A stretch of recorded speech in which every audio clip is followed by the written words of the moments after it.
नमस्कार, अनएडिटेड के एक और एपिसोड में आपका स्वागत है। मेरा नाम है ईशा भंडारी और मेरे साथ है मेरे वरिष्ठ सहयोगी वरुण शर्मा। आज हम एक ऐसी पार्टी की बात कर रहे हैं जो एक समय पर देश की सबसे बड़ी राजनीतिक पार्टी कहलाती थी, यानी सुपरस्टार कहते थे जिसे।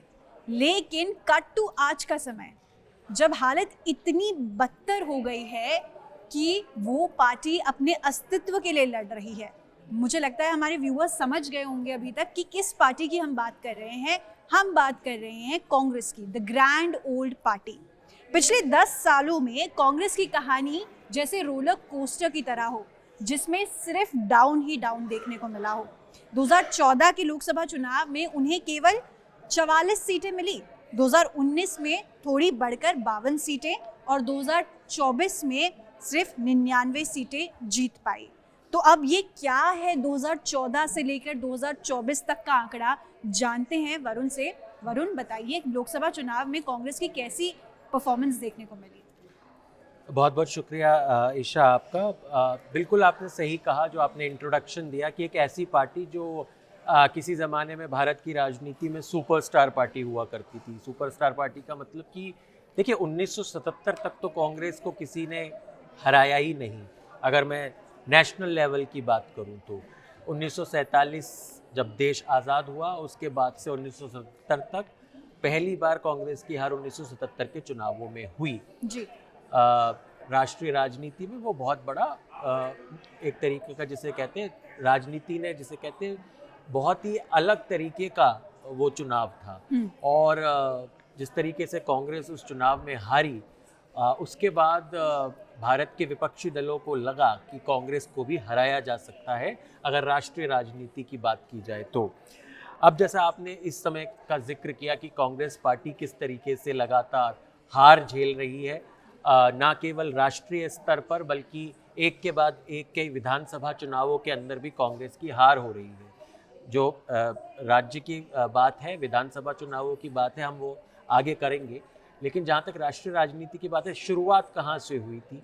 1951-52 जब भारत के पहले आम चुनाव हुए थे से लेकर अगर आखिरी जो 2024 के लोकसभा चुनाव हुए, उसमें अगर आप देखें तो तस्वीर आपको साफ पता चल जाएगी कि कांग्रेस की गिरावट कहाँ से कहाँ तक हो गई है। 364 सीटें कांग्रेस को पहले चुनाव में मिली थी और लगभग 48% वोट 45% माफ कीजिएगा वोट कांग्रेस को उस समय मिला था। 364 और 45% वोट। इस समय कांग्रेस पार्टी जो 2024 में, और वो भी 2024 में उनके लिए थोड़ा सा अच्छा परफॉर्मेंस कहा जाएगा, क्योंकि देखिए ट्रिपल डिजिट में तो नहीं आ पाई। पहली बार 2014 में ऐसा हुआ था जब कांग्रेस पार्टी 100 सीटों से भी कम रह गई थी जी। उसके बाद 2019 के चुनावों में भी जैसा आपने कहा 52 सीटें आई थी, उस समय भी कांग्रेस पार्टी 100 का आंकड़ा नहीं छू पाई। और 14 और 19 में कांग्रेस पार्टी को क्योंकि 10% सीटें भी नहीं मिली थी, जो कि ज़रूरत होती है नेता विपक्ष बनाने की, तो 14 से लेकर 24 तक लगभग पूरे 10 साल तक देश में कोई विपक्ष का नेता भी नहीं रहा लोकसभा के अंदर, क्योंकि कांग्रेस के पास वो स्ट्रेंथ ही नहीं थी। पहली बार 2014 के चुनाव में कांग्रेस पार्टी का जो वोट प्रतिशत था वो 20% से नीचे आ गया। अच्छा, ये बहुत महत्वपूर्ण आंकड़ा था। कांग्रेस के अगर इतिहास को देखें, जैसा मैंने कहा 52 में 364 सीटें, 57 में उनकी सीटें 371 हो गई। ये पंडित जी का टाइम था, पंडित जवाहरलाल नेहरू का टाइम था। कांग्रेस पार्टी ने उस समय 371 सीटें और 48% वोट प्राप्त किए थे। उसके बाद 1962 की अगर बात करें तो कांग्रेस का वोट प्रतिशत थोड़ा सा घट के 45 पर आया, सीटें लगभग 361 के आसपास रहीं। तो कांग्रेस पार्टी का ये वो दौर था जबकि कांग्रेस पार्टी को हराने की कोई राष्ट्रीय राजनीति में सोच भी नहीं सकता था। 1967 में वो पहली बार ऐसा लगा 20 साल के बाद, आज़ादी के बाद, कि कहीं ना कहीं ऊंट किसी और करवट बैठ गया है। जब 1967 के चुनाव हुए और इंदिरा गांधी जब 1966 में प्रधानमंत्री बनी थी लाल बहादुर शास्त्री की मृत्यु के बाद, 1967 का वो चुनाव था जिसमें कि कांग्रेस को बहुत गहरा झटका लगा। और राष्ट्रीय राजनीति में ही नहीं बल्कि क्षेत्रीय राजनीति में भी, राज्यों की राजनीति में भी कांग्रेस की जड़ें हिली। 283 पे आ गई थी कांग्रेस। जी। यानी कि जो आंकड़ा इतना जो 350 के ऊपर रह रहा था वो 283 पे आ गई। 78 सीटों का नुकसान हुआ था कांग्रेस पार्टी जी। को, 361 से सीधा 283 पे आ गई। वोट प्रतिशत के अंदर भी गिरावट हुई, लेकिन इतनी बड़ी गिरावट नहीं थी, 41% वोट फिर भी मिला था। हाँ। लेकिन अगर आप बात करें तो राष्ट्रीय राजनीति की तो ये बात हो गई, स्टेट लेवल पे कांग्रेस को कई जगह पे हार का मुंह देखना पड़ा। उत्तर प्रदेश में कांग्रेस की हार हुई, विपक्ष एकजुट हुआ। उसी तरीके से बिहार में कांग्रेस को झटका लगा, पश्चिम बंगाल के अंदर कांग्रेस को झटका लगा, उड़ीसा, मद्रास, उस समय तमिलनाडु को मद्रास के नाम से जाना जाता था, वहाँ कांग्रेस को बहुत गहरा झटका लगा। और इस तरीके से पंजाब में भी, केरल में भी कांग्रेस पार्टी की हार हुई। तो ये पहला उस समय का दौर था जब कांग्रेस को झटका लगा। उसके बाद 71 में जो इंदिरा गांधी ने चुनाव अच्छे से जीता, 352 सीटें लेके आई। 1977 में पहली बार ऐसा हुआ कि कांग्रेस की जो वोट प्रतिशत था वो 40% से नीचे आ गया। पहली बार ऐसा हुआ कि 200 से कम सीटें मिली, 153 सीटें मिली थी उस समय, क्योंकि जब सारा विपक्ष एकजुट हो गया था। कांग्रेस ने फिर उसके बाद ऊंचाई भी देखी जब इंदिरा गांधी के निधन के बाद 1984 का जब चुनाव हुआ, लगभग 48 से 49% वोट मिला और 414 के करीब सीटें मिली। तो वो कांग्रेस और अब ये कांग्रेस में बहुत फर्क दिख रहा है। 99 के फेर में फंस गई है कांग्रेस, 100 भी नहीं पार कर पाई, और लगभग इस समय 21% वोट है। ये 2014 जैसा हमने पहले कहा और 19 के मुकाबले थोड़ा सा ज्यादा है, लेकिन फिर भी कांग्रेस लगातार 3 बार से लोकसभा का चुनाव हार रही है। 1996 में ऐसा पहली बार हुआ था जब कांग्रेस पार्टी से बड़ी पार्टी बनके एक भारतीय जनता पार्टी उभरी थी। 1996 में 161 भाजपा को मिली थी और कांग्रेस को 140 मिली थी।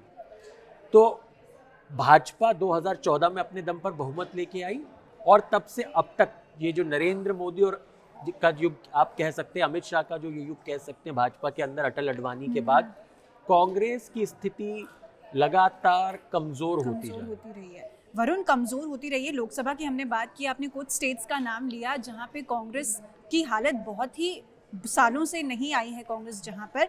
और यदि हम बहुत बड़े नंबर्स की बात करें, कुछ स्टेट्स में जैसे तमिलनाडु, पश्चिम बंगाल, गुजरात, 31 ईयर्स, 49 ईयर्स और 59 ईयर्स जैसे आंकड़े देखने को मिल रहे हैं। बिल्कुल। कि तो वरुण बताइए कि ये सिर्फ केवल राज्य ही नहीं, पूरे प्रमुख नेता भी कांग्रेस से जुड़े हुए हैं। तो आप कैसे देख रहे हैं इसको, वो आंकड़ों को? इतने सालों से कांग्रेस इस स्टेट में नहीं आई है, तो उसको कैसे देख रहे हैं आप?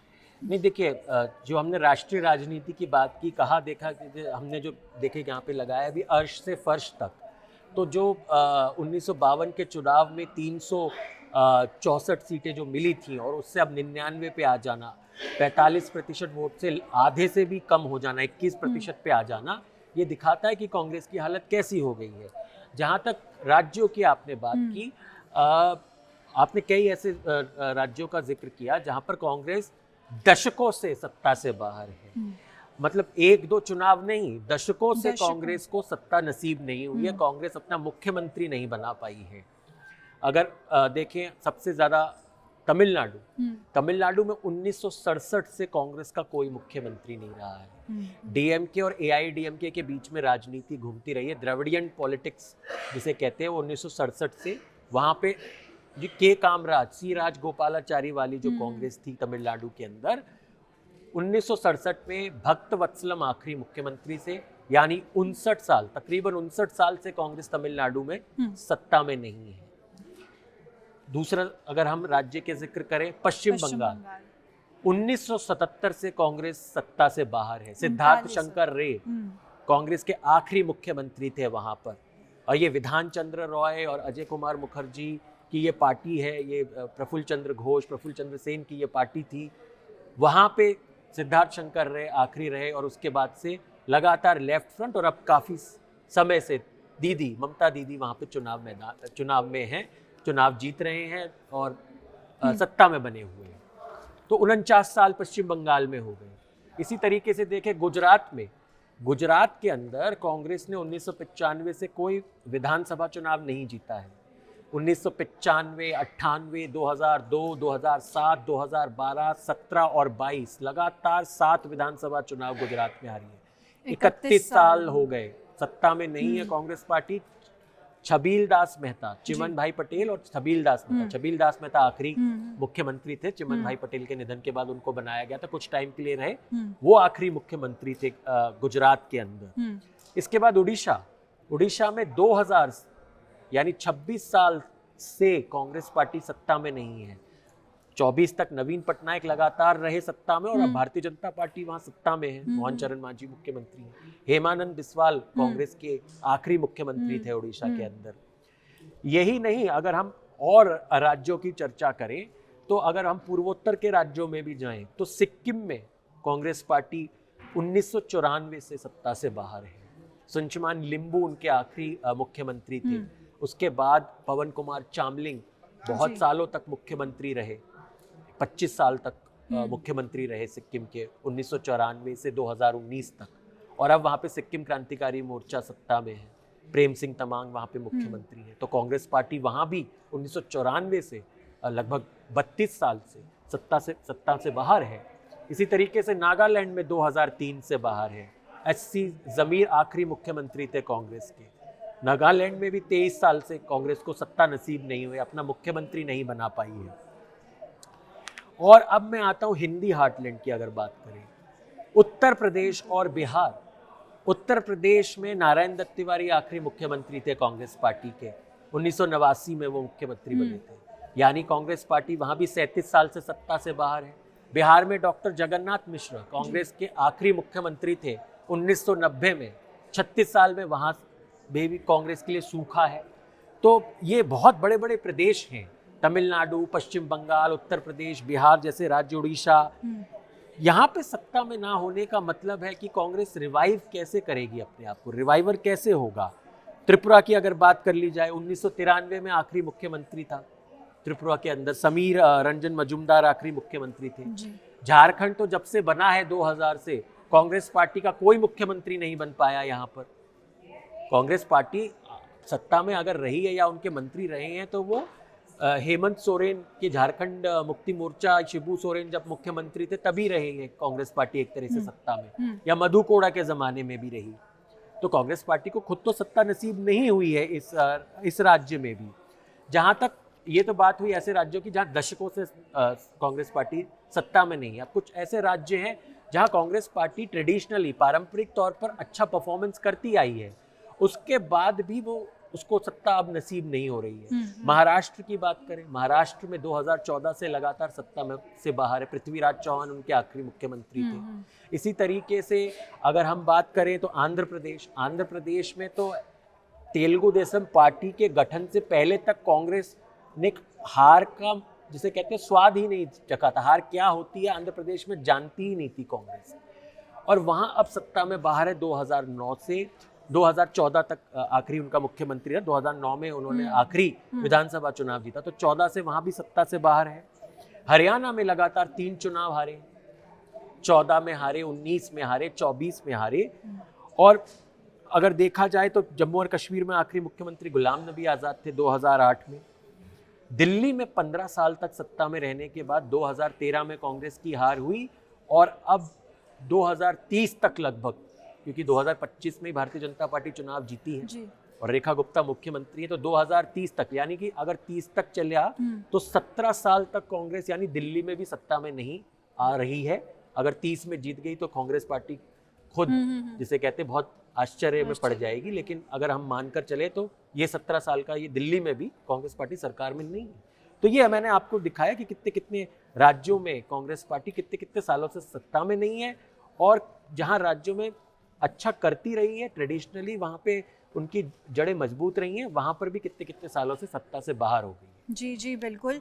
और कांग्रेस के हाथ से सिर्फ राज्य ही नहीं गए हैं, नेता भी कई गए हैं। तो उन नेताओं का पलायन की अगर हम बात करें तो वो कैसे अफेक्ट कर रहे हैं, वरुण कैसे देख रहे हैं? देखिए, बहुत महत्वपूर्ण नेता गए हैं। देखिए, जब अगर राज्य स्तर की बात करें तो देखिए सबसे बड़ा नाम, क्योंकि अब चुनाव इस समय जिन राज्यों में हो रहे हैं, हेमंत बिस्व शर्मा जी। हेमंत बिस्व शर्मा भारतीय जनता पार्टी में चले गए भारतीय जनता पार्टी में जाकर वो मुख्यमंत्री भी बन गए और इस समय पूरी तरीके से दावेदार है भारतीय जनता पार्टी को तीसरी बार लगातार सत्ता में लाने के लिए और खुद दूसरी बार लगातार मुख्यमंत्री बनने के लिए, और प्रबल दावेदार है वो। तो 4 मई को पता चलेगा कि क्या नतीजे निकल कर आते हैं, लेकिन मैं बता रहा हूं कि अगर कांग्रेस पार्टी ने उनको रिटेन किया होता, और हिमंत बिस्वा शर्मा ने बहुत प्रमुख भूमिका निभाई है कांग्रेस पार्टी को उत्तर पूर्व में सत्ता से बाहर करने में और भारतीय जनता पार्टी को कई राज्यों में सत्ता में लाने के लिए। जो नेडा का गठन हुआ, नॉर्थ ईस्ट डेमोक्रेटिक अलायंस,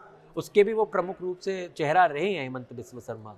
तो जैसे त्रिपुरा में, अरुणाचल प्रदेश में भारतीय जनता पार्टी के मुख्यमंत्री बने, मणिपुर में भारतीय जनता पार्टी का मुख्यमंत्री बना 2017 में, त्रिपुरा में पहली बार बना 2018 में। तो अगर वो भी असम में खुद 2016 में सर्बानंद सोनोवाल मुख्यमंत्री बने, हिमंत बिस्वा शर्मा 2021 में बने थे।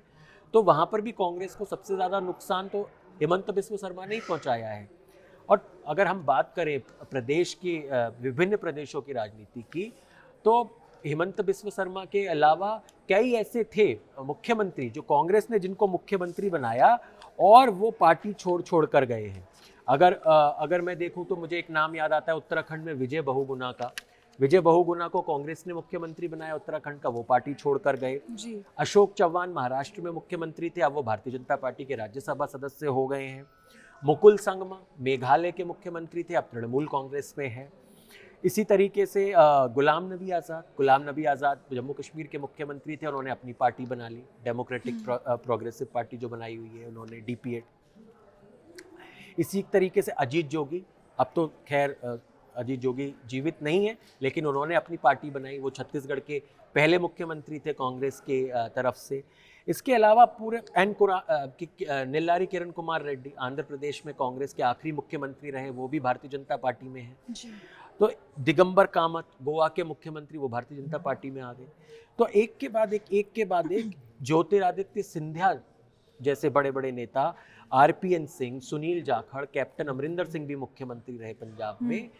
ऐसे कितने वरिष्ठ नेताओं के मैं नाम लूं, मिलिंद देवड़ा जो वो भी भारतीय जनता पार्टी में आ गए, टॉम वडक्कन, रवनीत सिंह बिट्टू, किरण चौधरी, कुलदीप सिंह बिश्नोई, जयवीर शेरगिल, गौरव वल्लभ, मतलब हार्दिक पटेल, सुष्मिता देव, जुबान थक जाएगी इतना, जिसे कहते हैं, इसे कहते हैं एग्जोडस। एक के बाद एक कांग्रेस पार्टी छोड़कर लोग दूसरी, ज्यादातर भारतीय जनता पार्टी को ही ज्वाइन किया, अन्य पार्टियों में जा रहे हैं। और जहां तक प्रदेश की राजनीति की बात करें, देखिए 2014 में जब नरेंद्र मोदी देश के प्रधानमंत्री बने, उसके बाद से अभी 12 साल, अभी 2026 तक लोकसभा के 3 चुनावों को मिलाकर कुल 72 चुनाव हुए हैं। ये मैंने डाटा अपने असेसमेंट रिसर्च करके निकाला है। विधानसभा और लोकसभा के 72 चुनाव, 72 इन 72 चुनावों में कांग्रेस पार्टी 83.33% 83.33% चुनाव हारी है। बहुत बड़ा आंकड़ा है। केवल 12 चुनाव ऐसे रहे जहां पर कांग्रेस पार्टी या तो खुद जीती है या अलायंस में जीती है। प्री पोल अलायंस की अगर हम बात करें, 8 जगहों पर इन 12 में से कांग्रेस पार्टी ने अपने मुख्यमंत्री बनाए। उनमें से एक था अरुणाचल प्रदेश, 2016 में पेमा खांडू छोड़ गए, बीजेपी में शामिल हो गए। 14 का इलेक्शन लेकिन कांग्रेस ने जीता था, तो एक तो वो मुख्यमंत्री वहीं पार्टी छोड़ के बीजेपी में चले गए। बाद में 1924 में विधानसभा चुनाव जीतकर भाजपा से अब लगातार मुख्यमंत्री। कमलनाथ 2018 में सिंगल लार्जेस्ट पार्टी कांग्रेस बनी, 114 सीटें आई 2018 के विधानसभा चुनावों के अंदर। मध्य प्रदेश में भारतीय जनता पार्टी से 5 सीटें ज्यादा आई, हालांकि वोट प्रतिशत भारतीय जनता पार्टी से कम था, लेकिन ये एक बड़ी अचीवमेंट मानी गई। ज्योतिरादित्य सिंधिया को रोक नहीं पाए और कमलनाथ 1.5 साल से भी कम में विदा हो गए। तो ये 2 ये मुख्यमंत्री ये रहे जिनको, जो कांग्रेस पार्टी ने 8 मुख्यमंत्री बनाए जो जीते विधानसभा चुनाव 14 से लेकर 26 तक में। उनमें ये 2 मुख्यमंत्री तो बहुत अल्पकालीन रहे, या पार्टी छोड़ गई या पार्टी टूट गई। बाकी जो 4 जगह थी, 2 जगह झारखंड में चुनाव जीते 2 बार, 2019 और 2024। यहाँ कांग्रेस पार्टी का प्रदर्शन फिर भी अच्छा रहा, दोनों बार कांग्रेस पार्टी 16-16 सीटें जीती और कैबिनेट में मंत्री पद भी पा गई है। इसके अलावा जम्मू कश्मीर में 2024 का जो चुनाव हुआ जम्मू कश्मीर के अंदर, जी। नेशनल कॉन्फ्रेंस के साथ गठबंधन था प्री पोल, कांग्रेस को 38 सीटें दी जम्मू कश्मीर नेशनल कॉन्फ्रेंस उमर अब्दुल्ला ने लड़ने के लिए, लेकिन केवल 6 विधायक जीत कर आए। उमर अब्दुल्ला के कैबिनेट में कोई कांग्रेस का मंत्री नहीं है। इसी तरीके से डीएमके जो तमिलनाडु में जो जीत नसीब हुई 2021 में, उसमें भी कांग्रेस पार्टी को 18 विधायक उनके जीत के आए, लेकिन कोई मंत्री नहीं बना। तो ये कुछ ऐसे प्रदेश रहे जहां पर कांग्रेस पार्टी जीती भी है या सहयोगियों के दम पर जीती। और एक 2015 में जो वो महागठबंधन पहली बार बना था नीतीश कुमार, लालू प्रसाद यादव और कांग्रेस का जी। वहां पर भी कांग्रेस की 27 सीटें आई थी विधानसभा में, लेकिन सब जानते हैं कि किस वजह से आई थी। कांग्रेस अकेले कितना वहां पे स्टैंड करती है ये भी लोगों को पता है। वरुण, हमने बात की तो एक 2014 के बाद मोदी लहर को आप कैसे देखते हैं? पूरे तरीके से डोमिनेट कर दिया आप, एक पॉइंट तो ये नहीं, देखिए कांग्रेस की अगर बात हो रही है तो मोदी लहर का जिक्र करना जरूरी है, क्योंकि 2014 से और 26 की अगर बात कर रहे हैं तो राष्ट्रीय राजनीति में और यहाँ तक कि प्रदेश की राजनीति में भी जितने भी विभिन्न प्रदेशों की हमने बात कर ली, नरेंद्र मोदी के नाम पर वोट पड़ते हैं। ठीक है, इसमें कोई अब कोई दो राय नहीं है। इसमें ये बोल देना कि ये हम गैस कर रहे हैं, ये हमारा मत है, ऐसा नहीं है। एक के बाद एक चुनावों में ये देखने को मिल रहा है कि नरेंद्र मोदी के फेस के ऊपर भारतीय जनता पार्टी अच्छा प्रदर्शन कर रही है। लेकिन इसमें कांग्रेस की कमियां क्या रही है? देखिए, कांग्रेस की कमियां ये रही है, जैसे कि हमने जिक्र किया कि प्रदेश की राजनीति में अगर जहां तक बात आप करें तो अगर ओल्ड गार्ड को नहीं हटाकर, पुराने लोगों को, पुराने चेहरों को नहीं हटाएंगे तो नया खून कैसे आगे बढ़ेगा? नए लोग, नए फेस कैसे आगे बढ़ेंगे? राजस्थान में जिस तरीके से अशोक गहलोत और सचिन पायलट के बीच में जो मतभेद हुए और जो खुलकर सामने आए, बिल्कुल उसका नतीजा ये रहा कि कांग्रेस पार्टी की सरकार वहां 2023 में चली गई। इसी तरीके से आप देखें किस तरीके से जो रिफ्ट की बात होती रहती है, छत्तीसगढ़ में भी जिस तरीके से मतभेद खुलकर सामने आए टी.एस. सिंहदेव के बीच में और भूपेश बघेल जो मुख्यमंत्री थे उनके बीच में, तो कांग्रेस महाराष्ट्र के अंदर भी जिस तरीके से खींचतान रही कांग्रेस पार्टी के अंदर, वो भी साफ देखने को मिल रही है। जी बिल्कुल। तो इसमें तो कोई शक ही नहीं है कि किस तरीके से जो भारतीय जनता पार्टी का उद्भव हुआ और कांग्रेस का जो डिक्लाइन हुआ, उसमें नरेंद्र मोदी के चेहरे का बहुत बड़ा हाथ है।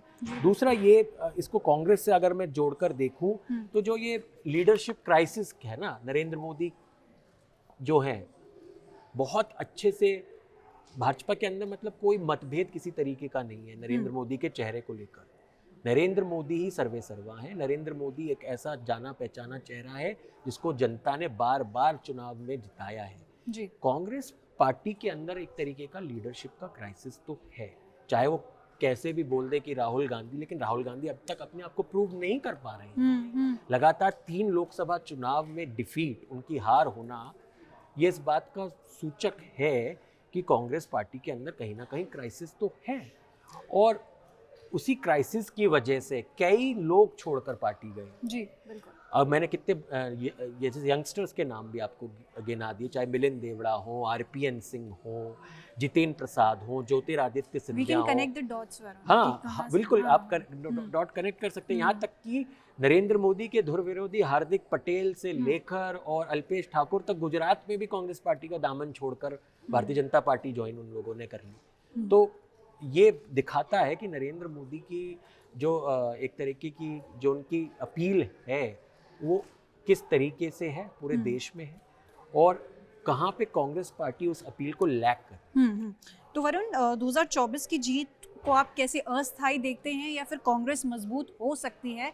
कुछ ऐसे बदलाव बता दीजिए कि जिनकी कांग्रेस को जरूरत है इस वक्त। देखिए, भारतीय राजनीति में तो अभी देखिए, आपने 29 की बात की, 24 में कांग्रेस की हार हुई है, लेकिन कांग्रेस ने कहीं ना कहीं सीटें गेन की। जी बिल्कुल। ठीक है, और भारतीय जनता पार्टी जो 2 बार से लगातार चुनाव जीत रही थी और खुद के दम पर बहुमत लेकर आ रही थी, वो 240 पे टिक गई और एनडीए के साथ 293 प्री पोल अलायंस था, तो ऑब्वियसली बहुमत मिला, स्पष्ट बहुमत मिला, सरकार बनाना भारतीय जनता पार्टी को ही था, ये तय था। लेकिन कांग्रेस पार्टी ने कहीं ना कहीं थोड़ी सी समझदारी इस चुनाव में दिखाई थी 2024 में, फ्लेक्सिबिलिटी जो दिखाई, जो रिजिड पना था कांग्रेस का, जिसे कहते हैं ना कि हम सीटें नहीं छोड़ेंगे, हम गठबंधन में क्यों जाएं, उसको थोड़ा सा रियलिटी को एक्सेप्ट करके कई प्रदेशों में कांग्रेस ने सीटें छोड़ी और दूसरी पार्टी जो कि उस राज्य में मजबूत है वहां चुनाव लड़ने दिया।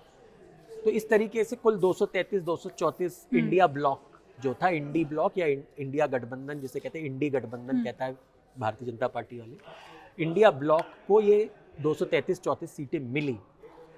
देखिए 2029 में क्या होगा, देखिए भारतीय राजनीति में एक रात भी बहुत, जिसे कहते हैं ना, अहम हो जाती है।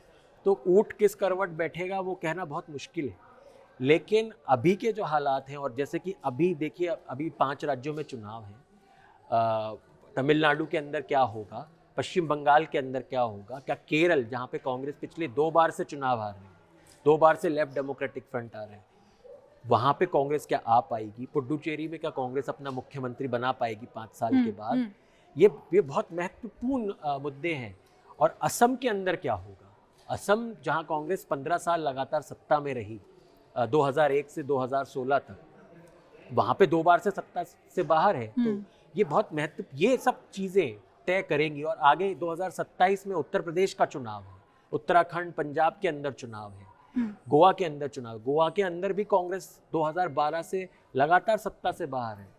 तो ये भी बहुत महत्व, 2012 का चुनाव हारे, 17 का हारे, उसके बाद 22 का हारे, अब 27 में भी पता चल जाएगा गोवा के अंदर क्या होता है। तो छोटा प्रदेश है, लेकिन ये मैं बता रहा हूँ कि कांग्रेस जहाँ पे जड़ें मजबूत थी वहाँ भी कांग्रेस की हालत क्या हो गई है। तो अभी हाल फिलहाल के विधानसभा चुनावों में देखें तो हरियाणा में हार गए, जहाँ पे जीतने की पूरी उम्मीद थी। उसी तरीके से महाराष्ट्र में बहुत बुरी हार हुई, जबकि लोकसभा चुनाव में अच्छा प्रदर्शन किया था महाराष्ट्र के अंदर, फिर भी विधानसभा चुनावों में एक तरीके से साफ हो गई कांग्रेस पार्टी, और उसके सारे जो गठबंधन के लोग थे, चाहे उद्धव ठाकरे की पार्टी हो, चाहे शरद पवार की एनसीपी हो, सब साफ हो गए। इसी तरीके से दिल्ली में कांग्रेस फिर खाता नहीं खोल पाई, लगातार तीसरी बार खाता नहीं खुला, और बिहार में 202 सीटें एनडीए की आ गई जी।